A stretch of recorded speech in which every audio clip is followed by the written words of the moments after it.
வணக்கம். இன்னைக்கு நாம ஒரு ரொம்ப சுவாரஸ்யமான விஷயத்த கொஞ்சம் ஆழமா பார்க்க போறோம். ஆன்லைன்ல நடந்த ஒரு விவாதத்துல வெறும் 1000 ரூபாய்க்கும் குறைவா வாங்கின சில சின்ன சின்ன பொருட்கள் எப்படி சிலரோட வாழ்க்கைய ஆச்சரியமா மாத்திருக்குன்னு நிறைய பேர் பகிர்ந்திருக்காங்க. ஆமா. இது பெரிய காஸ்ட்லியான பொருட்கள பத்தி இல்ல. நம்ம டெய்லி லைஃப்ல வர்ற சின்ன சின்ன எரிச்சல்கள சரி பண்ற சில ஸ்மார்ட்டான தீர்வுகள் பத்தினது. சரிதான். இங்க உண்மையான வேல்யூ அதோட விலையில இல்ல, அது நம்ம வாழ்க்கையில ஏற்படுத்துற இம்பாக்ட்ல தான் இருக்கு. சரி, அப்போ கிச்சன்ல இருந்து ஆரம்பிக்கலாமா? நிறைய பேர் இந்த எக் பாய்லர் பத்தி பேசியிருந்தாங்க. ஆமா ஆமா. அது ரொம்ப பாப்புலரான ஒரு பாயிண்ட். தண்ணி ரொம்ப கம்மியா போதும், டைம் சேவ் ஆகுது, முட்டையும் சரியான பதத்துல வேகுதுன்னு சொல்றாங்க. இதுல ஒரு வேடிக்கை என்னன்னா, ஒருத்தரோட அம்மா ஆரம்பத்திலே இது ஒரு தேவையில்லாத பொருள் நினைச்சாங்களாம். ஓ அப்படியா? ஆனா இப்போ அவங்க தான் அதை அதிகமா யூஸ் பண்றாங்களாம். இதுக்கு உளவியல் ரீதியா ஒரு காரணம் இருக்கு. நாம இத முயற்சியை குறைத்தல், அதாவது எஃபர்ட் ரிடக்ஷன்னு சொல்லலாம். Effort reduction. ஆமா. முட்டை வேக வைக்கிறது ஒரு பெரிய வேலை இல்லதான். ஆனாலும் இந்த மாதிரி சின்ன கருவிகள் அந்த சின்ன வேலையும் இன்னும் சுலபமாக்கும்போது முட்டை சாப்பிடுற மாதிரியான நல்ல பழக்கங்களை நம்ம தொடர்ந்து செய்ய இது உதவுது. ஆமா, உண்மைதான். அதே மாதிரி தான் அந்த 30 ரூபாய்க்கு வாங்கின சிலிகான் ஆயில் பிரஷ், அப்புறம் காஃபி பிரியர்களுக்கான மில்க் ஃப்ராத்தர், எல்லாமே சின்ன முதலீடு பெரிய பலன். கிச்சன்ல இருந்து அடுத்தது நம்ம கம்ஃபர்ட், அதாவது நம்மளோட வசதி.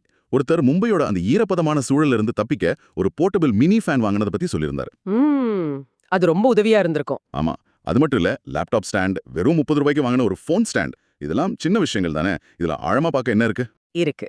இது மேலோட்டமா பார்ப்பார் வசதி மாதிரி தெரிஞ்சாலும் உளவியல் ரீதியா இத பர்சனல் என்வாயன்மெண்ட் கண்ட்ரோல்னு சொல்லுவோம். Personal environment control. அதாவது நம்ம உடனடி சூழலை நம்ம கட்டுப்பாட்டுக்கு கொண்டு வர்றது. உங்க கட்டுப்பாட்டுல இருக்கிற ஒரு சின்ன விஷயத்தை நீங்க சரி செய்யும் போது அது உங்க மனநிலைக்கும் வேலை செய்யற திறனுக்கும் ஒரு பெரிய உத்வேகத்தை கொடுக்கும். நீங்க சொல்றது சரிதான். அந்த கழுத்து வலிக்காம லேப்டாப் பார்க்க முடியுதுன்னா அது வேலையில ஒரு சின்ன பாசிட்டிவ் மாற்றம் தான். கரெக்ட். அடுத்து டெக்னாலஜி மற்றும் ஃபிட்னஸ். ஒரு காலேஜ் ஸ்டூடெண்ட் கணக்கு போட பேப்பர் வேஸ்ட் பண்ணக்கூடாதுன்னு ஒரு டிஜிட்டல் ரஃப் பேட் வாங்கியிருக்கார். ஓ, அது ஒரு நல்ல ஐடியா. பலர் யூடியூப் பிரீமியம் பத்தி சொல்லிருக்காங்க. விளம்பரம் இல்லாம பார்க்க முடியறது பெரிய விஷயம்னு. இது கூடவே ஒரு ப்ளூடூத் ஸ்பீக்கர், அப்புறம் வெறும் 100 ரூபாய்க்கு வாங்கின ஒரு ஜம்ப் ரோப் கூட வாழ்க்கையை மாத்துச்சுன்னு சொல்றாங்க. ஆமா, ஃப்ரிக்ஷன்லெஸ் எக்ஸ்பீரியன்ஸ். ஃப்ரிக்ஷன்லெஸ் எக்ஸ்பீரியன்ஸ், தடைகளற்ற அனுபவமா? ஆமா, உங்களுக்கும் உங்க இலக்குக்கும் நடுவுல இருக்கிற சின்ன சின்ன தடைகளை நீக்குறது. யூடியூப்ல விளம்பரம் ஒரு தடை, பேப்பர் குப்பை ஒரு தடை. அந்த தடைகள் நீங்கும் போது உங்க கவனம் சிதறாது, நேரமும் மிச்சமாகும். புரியுது. அதே மாதிரி தான் அந்த 100 ரூபாய் ஜம்ப் ரோப் ஃபிட்னஸ்க்கு பெரிய ஜிம்முக்கு போகணுங்கிற தடைய அது உடைக்குது. நீங்க சொல்றது கரெக்ட்.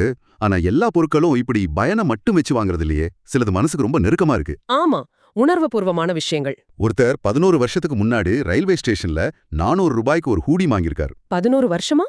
ஆமா. அவர் குடும்பத்தினர், நண்பர்கள், ஏன் அவரோட முன்னாள் காதலிகள் வரைக்கும் எல்லோரும் பயன்படுத்தியிருக்காங்க. அது இன்னமும் நல்ல கண்டிஷன்ல இருக்குன்னு சொல்றாரு. வாவ். அதுக்கு அவர் சர்ஜனிக் ஹூடின்னு ஒரு பேர் கூட வச்சிருக்காரு. இதுதான் இந்த விவாதத்தோட ரொம்ப ஆழமான பகுதி. ஒரு சிறந்த கொள்முதல் எப்போதுமே பயன்பாட்டை பற்றியது மட்டுமல்ல, அது நீடித்த உழைப்பு, பகிரப்பட்ட நினைவுகள், இல்லனா உணர்ச்சிபூர்வமான ஆறுதல் பற்றியதாகவும் இருக்கலாம். அந்த ஹூடி வெறும் துணி இல்ல, அது பல அனுபவங்களின் தொகுப்பு. அதோட மதிப்பு அந்த 400 ரூபாயை விட பல மடங்கு அதிகம். கரெக்ட்.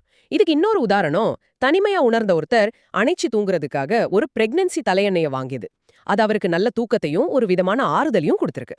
நீங்க சொல்றது கேட்கும் பொழுது எனக்கு ஒண்ணு தெளிவா புரியுது.